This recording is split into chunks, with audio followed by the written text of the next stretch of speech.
Mitchell. I want to thank him for being here and all the city council for supporting us in our endeavors. As I've said before, crime and the safety of this community is the number one priority for this administration. Crime impacts everyone, regardless of race, income, or what part of town you live in. It has a direct and indirect impact on those that are affected by it. Rising crime has been a national problem, and it's been driven by guns and the wrong people having those guns. Murder rates and shootings across the United States have soared during the pandemic, with many communities, including small and rural ones, experiencing a rise in violence like never before. Even homicide rates in rural towns rose 25% in the year 2020, according to the Centers for Disease Control, the largest rural increase since the agency began tracking such data in 1999. It can be a discouraging fact, but thanks to our proactive strategy in Montgomery, we're bucking this trend. Crime in Montgomery is down approximately 20%, with homicides falling more than 10%. The Montgomery Police Department boasts a 71% clearance rate, but that's not enough, and we are aware of that. We won't rest because we know any murder, any violent offense is one too many. That's why I'm proud to join mayors and civic leaders from across the country in committing to Mayors Stopping Crime, a week of action against violent crime. This is a nationwide effort coordinated by the Democratic Mayors Association that encourages mayors across the country to spotlight the actions we're taking against rising crime and gun violence. Working with other members of public safety, like Montgomery Fire and Rescue, our Office of Violence Prevention, as well as civic organizations that work throughout all of our communities. It's good that we have so many grassroots leaders that are here with us as well. We'll continue to work to stop the violence and disrupt those flooding the streets with illegal crime and guns and illegal drugs. We'll do so through an innovative 21st century approach that is founded on community involvement and collaboration. In Montgomery, we support our law enforcement professionals, and we are proud that we were one of the only administrations that was able to give a double-digit increase to its first responders. That was something that was long overdue. But we believe in the axiom that Chief Albert repeats very often, being tough on crime and kind on community. And we're making progress, but we also need help from our state legislature. We need help from our legislature, who's making it increasingly difficult to sustain that progress with new legislation like permitless carry bills. This is an anti-law enforcement measure that exacerbates the gun violence epidemic and has been shown to increase crime. We're also taking our fight to irresponsible gun manufacturers and those dealers who are not doing their part. We're doing so because our nation is at a tipping point. Firearms were involved in 79% of all homicides in the year 2020. There has been a historic 35% increase in the firearm homicide rate, resulting in the highest firearm homicide rate in more than 25 years, according to the CDC. That's significant. 25 years, that's the highest that we have seen. This is not by accident, folks. We've had bad people in the world since the beginning of time. It's only now that bad people have an unlimited access to guns and things that they should not have. It's only now that they have more gun power than many of our first responders that are responding to our calls to 911 and our calls for help. And so we understand the problem, and our communities understand the problem. Nationwide, support for stricter gun control, such as background checks for gun buyers, has broad support from the public of up to 90% of voters. And just look at the bipartisan gun safety bill that was recently signed into law. It had the vocal backing of the International Association of Chiefs of Police, as well as the Fraternal Order of Police. Yet, many are making it harder for us to control and to put in more ordinances and bills that would rein this issue in. Law enforcement has publicly opposed some of the gun-led bills that have been passed in our state legislature. Again, I mentioned permitless carry. Law enforcement also opposed some of the sanctuary bills. So we have to hear law enforcement, not just when we want to, but at all times. And so this week, we stand with law enforcement and all those in the community who are working hand in hand with us to address gun violence. This includes the Montgomery Police Department, the Office of Violence Prevention, and includes our faith and grassroots leaders. our community leaders, and it includes all of you. And I'll mention just a few of the things that we'll be hosting this week as part of a week of action against violent crime. The Montgomery Police Department will be bagging groceries at Piggly Wiggly on Atlanta Highway tomorrow morning to spread kindness and foster deeper connection with those they serve. Throughout this week, you'll see an increased presence on social media. We're also launching the Operation, a Safer Montgomery social media campaign to bring awareness to crime and all we're doing to stop the violence. On Wednesday, the Montgomery Police Department will have its popular Park Walk and Talk in Sector A at Brubaker Primary and Intermediate School from 10 a.m. to 11 a.m. The Office of Violence Prevention will partner with Moms Demand Action to host Mothers Against Violence, a meeting to support families who have been victims of this violence. This takes place Wednesday at 6 p.m. at the Armory. The Office of Violence Prevention will also host a community forum on Thursday at 6 p.m. at the Chisholm Community Center. The Montgomery Police Department will host Coffee with Cops on Thursday at Vintage Cafe. And on Thursday at 2 p.m., we'll attend Crime Stoppers, 2021 Officer of the Year Award ceremony, where Central Alabama Crime Stoppers will recognize 32 members of the U.S. Marshal Task Force, including 2 Montgomery Police Department members. Friday is Wear Red and Say No to Violence Day, and we're inviting all residents to participate in this week of action and events. And then on Saturday, we hope you'll join us for the Stop the Violence Walk from 10 a.m. to noon at the Vista View Shopping Center at 2097 Coliseum Boulevard. And this is just a few of the activities that we'll have going on this week. And I sincerely, before I turn it over to Chief Albert, want to thank everyone that's standing behind me, as well again those that are here in the audience. You may know our district attorney, Darrell Bailey. I want to thank him for his ongoing support as we have been working together to try to achieve better collaboration between the Montgomery Police Department, City Hall, and the DA's office. Chief Albert, who will be speaking next, but also Central Alabama Crime Stoppers Director Tony Garrett. We want to thank him for his leadership. The Office of Violence Prevention Director Keith Moore, and we also have from our Alabama State Legislature, State Senator Kirk Hatcher, who's been very outspoken in his thoughts, and more importantly about the policies that make a difference in this community.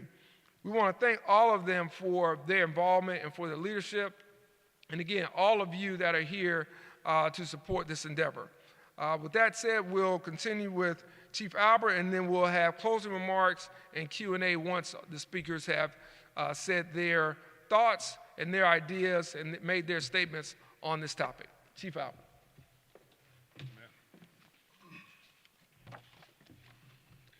Good afternoon. I'm excited to have the opportunity to serve as the 15th police chief for this wonderful city of Montgomery. It's a responsibility that I'm committed to and one that I do not take lightly. Moreover, Mayor Reed's message is clear, and so is mine. Public safety is priority number one. As your police chief, our message at MPD have remained the same. Our commitment to the community have remained the same. Our focus to the community have remained the same. And that's to make the city of Montgomery a safer place to live, work, and visit.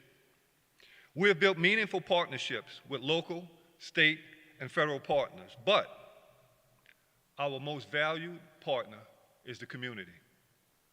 As we face the challenges of modern-day policing, we will continue to strategize, to engage, and to target those who commit crimes in our community. We will keep our foot on the gas, so to speak, and provide justice for the innocent victims. As I've said, and as we have demonstrated, we will remain tough on crime and kind on community. Thank you.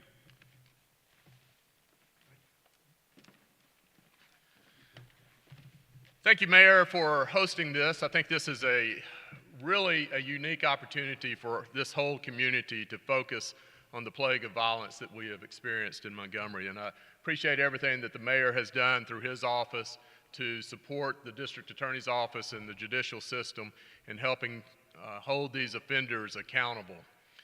We have a great police chief in Chief Albert. There's not a thing that I haven't asked for that he hasn't said, hey, we're going to work on it and we're going to do it. Including recently talking about tackling homicide investigations. And he's promised me that we're going to beef that up and have even tougher and more personnel dedicated to help us investigate those crimes. I also want to say that I'm in a unique position right now because I've just been elected as president of the Alabama District Attorneys Association. That's a statewide organization that includes all 42 district attorneys. And one of the things that we're going to be pushing, that we pushed last year, but we're going to get it done this year, is some legislation like the mayor is talking about, some common sense legislation. One of the things that we're looking at is some tough on gun crime laws. The feds have some great laws that address that. Why can't we have those in the state of Alabama? We had over 50 legislators sign on as co-sponsors this last legislative session. Unfortunately, one legislator stopped that bill from progressing. And what that would do is provide mandatory minimums for those who use a gun in a violent offense. So those who murder, rape, rob, mandatory time. And that's what we're looking at. It works in the federal system, and we want to bring that to the state of Alabama. So as president of the District Attorneys Association, that is one of the things that I'm going to be pushing and hope to have the city of Montgomery's support in that, as they always have. The other thing that I do want to mention before I leave is that we need to start treating violence as a health crisis. You know, we just saw recently the pandemic of COVID. And what did we do with that? Well, one of the things that we did was look to try to, how can we stop it? What measures can we put in place to stop it? But the other thing that we looked at is how is it spreading? What are the symptoms of it? What is causing it to spread? And I'm hoping that we as a community can start looking at it and addressing this violence as a public health crisis, as I believe it is. But I want to say thank you again to the mayor. We have great leadership in our mayor's office. We have great leadership in our police department. I'm very proud, I'm very confident of the job that they are doing, and I stand behind them and ready to assist in any way that I can.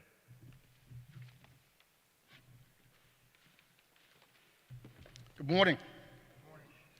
I also would like to thank the mayor for allowing us the opportunity to serve the community. I'm coming at as also as a little unique because I think we're speaking for the community.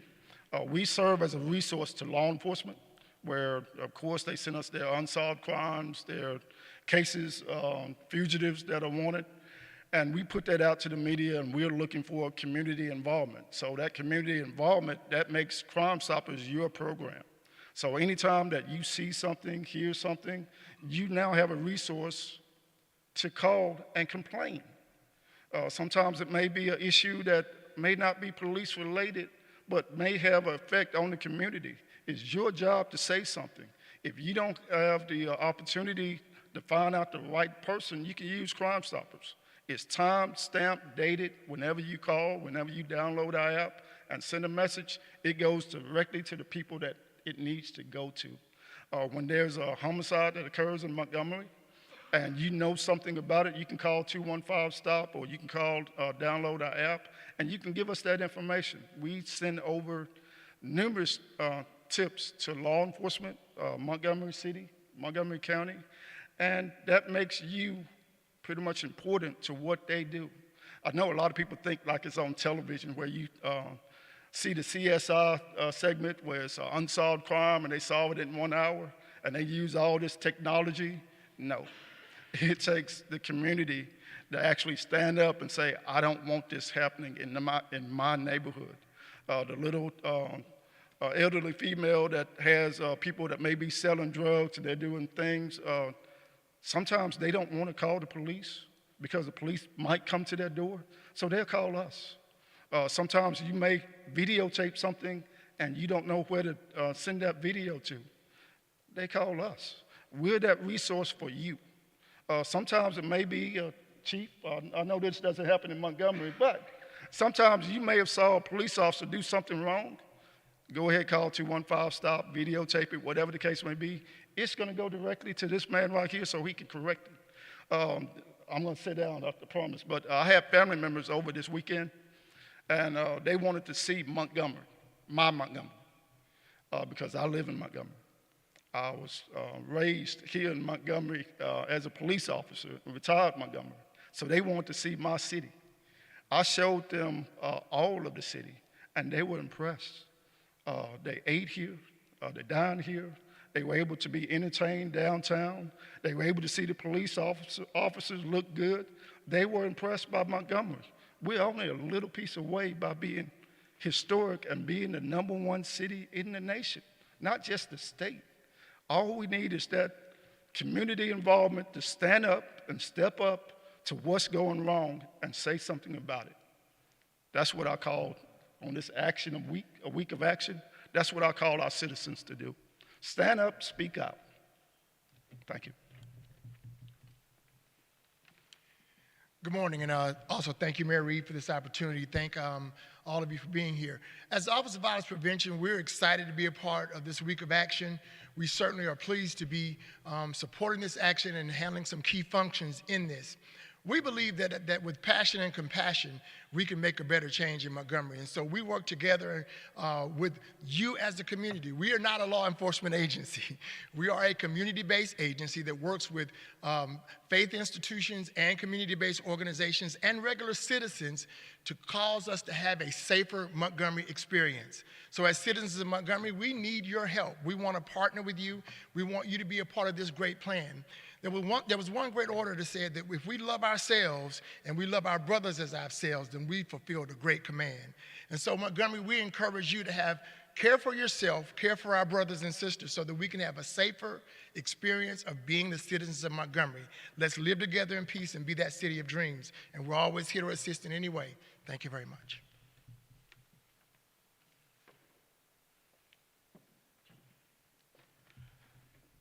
I don't know whether it's good morning or good afternoon to all of you.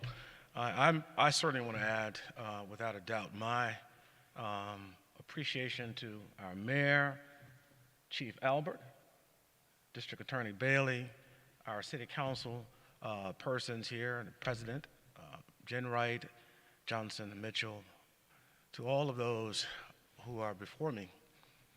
You know, what I will say is this. As I was listening to where we are now, we talk a great deal about the problems. People love to talk about the problems, and they are many. But if you heard what the mayor said about the recent stats for our city, we're heading in a good direction. That's important to note because it's always easy to find the problems. It's much harder to find solutions. And so where they have been able to respond to the symptoms as well as the outcome of those symptoms, I believe it is bodies like the one that I serve in our state legislature who should be working on the problem. And one of the things that was an embarrassment that District Attorney Bailey just mentioned, certainly for me as a legislator, when we passed the heinous law, permitless carry. It is an interesting move when you move quickly from the sublime to the ridiculous. And what happens when you have reasonable people who are otherwise good folk who vote their fears? That's a problem.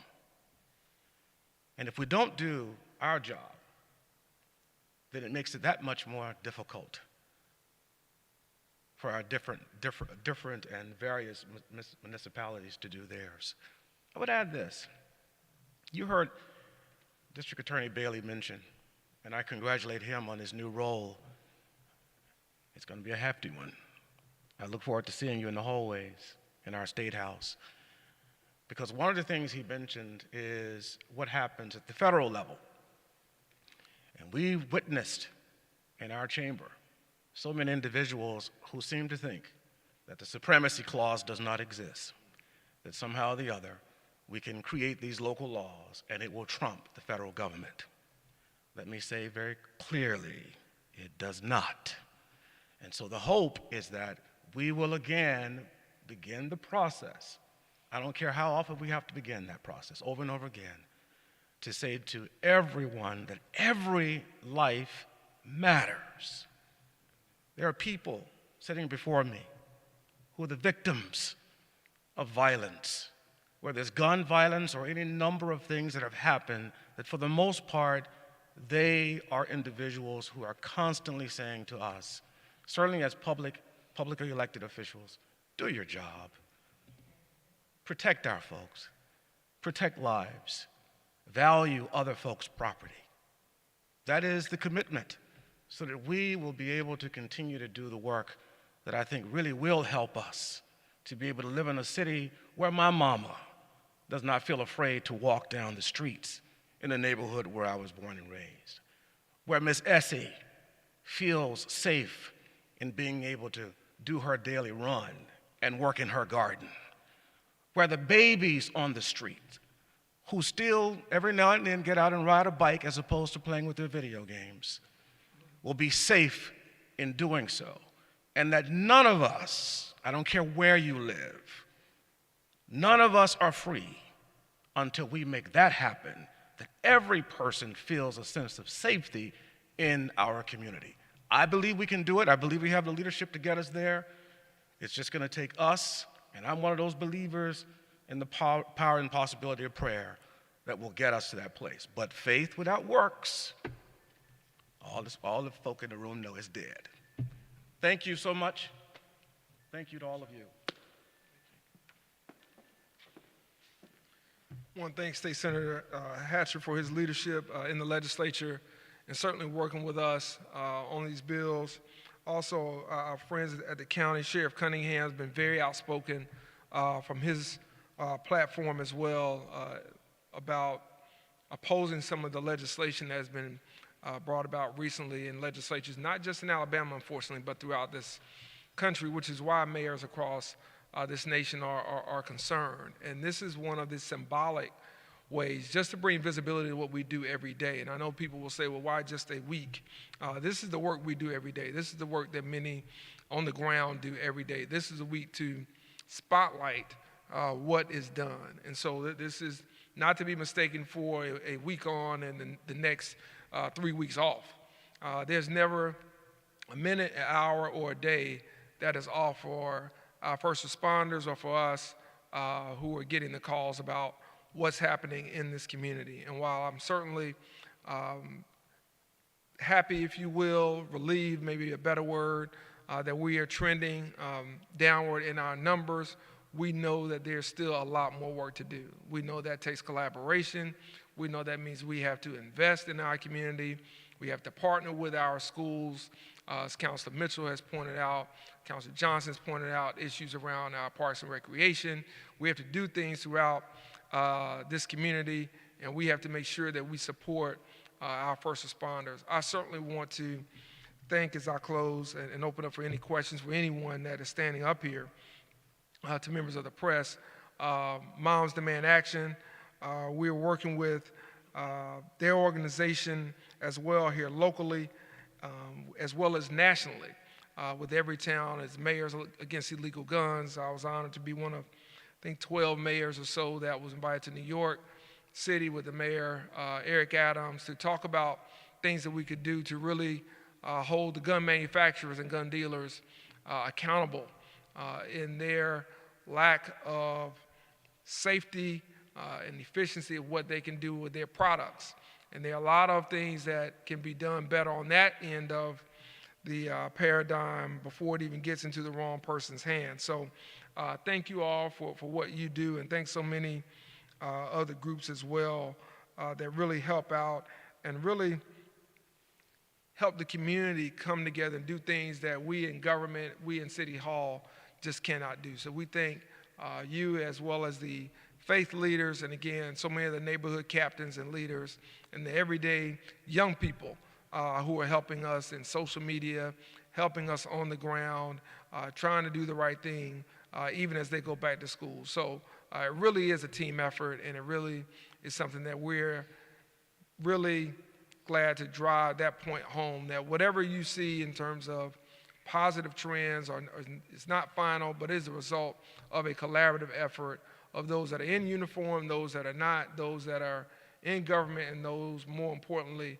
that are not, that are doing the things to make their streets, their neighborhoods, their communities, and thereby this city a much better place.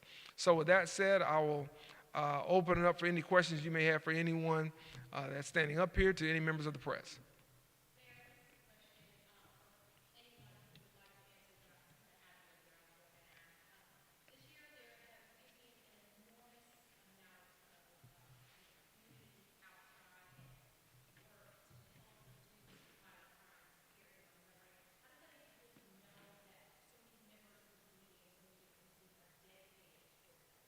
Well, it's reaffirming to the work that we're doing. I think it's reaffirming to the men and women that are part of our first responders, not only at the local but state and federal level. I think it pushes back on a narrative that is out there in some corners that people in the community are not concerned. They are the ones that are sharing that information with us. They are the ones that are bringing ideas and solutions to the table that we try to bring to the forefront, whether it's at the city council level, whether it's at the county commission, or with the legislature, and even in the halls of Congress, and as well as the private sector. So I think what we know is that members of this community care about not only themselves, they care about their neighbor. And often what we hear is not someone who is as concerned about themselves. It's, as Senator Hatcher said, it may be an older neighbor down the street. It may be a child or someone's grandchild as well. And so we know the spirit that exists in Montgomery. That's what makes the city great. And I think that's what has been helpful to so many who are on the ground trying to reach out in their various spaces and places to make a positive difference.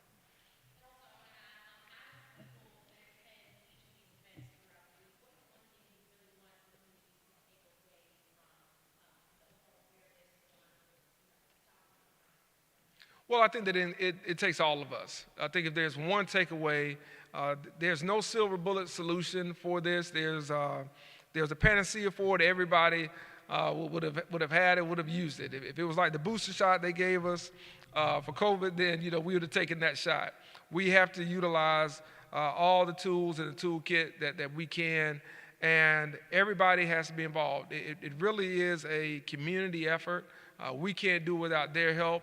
They can only do so much without our help, and we have to do our part, whether it's what the council does in terms of bringing forth bad landlords who have unsafe properties, or whether it's in other measures that we're taking to really make sure this is a livable community, and to make sure not only we address it, again, as a health issue, as the district attorney mentioned, but also as a wealth issue. When we think about how we rebuild some of our neighborhoods, how we rebuild some of our communities, it means that people have to feel safe there, that residents need to feel safe, and they shouldn't have to live behind a gate. They shouldn't have to live in a certain part of town in order to do that.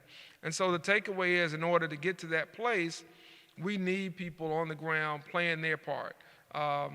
If you want to make a musical analogy, I'm just a conductor of an orchestra. Everybody you see here is part of that. And everybody has a role to play. And if someone is not playing their role, then it doesn't sound as good, it doesn't look as good. The conductor can move his hands all he wants, all she wants. But it has to be with every person playing their role in that orchestra in order to bring it to the desired outcome that we have in terms of what we hear, feel, and see. And that's what we want in the city of Montgomery. Anybody else want to comment on that? All right. Are there any other questions? All right. Well, listen, thank you all so much for coming. We appreciate your time, but most importantly, we appreciate your effort and your work. Take care, be safe. Thank you so much.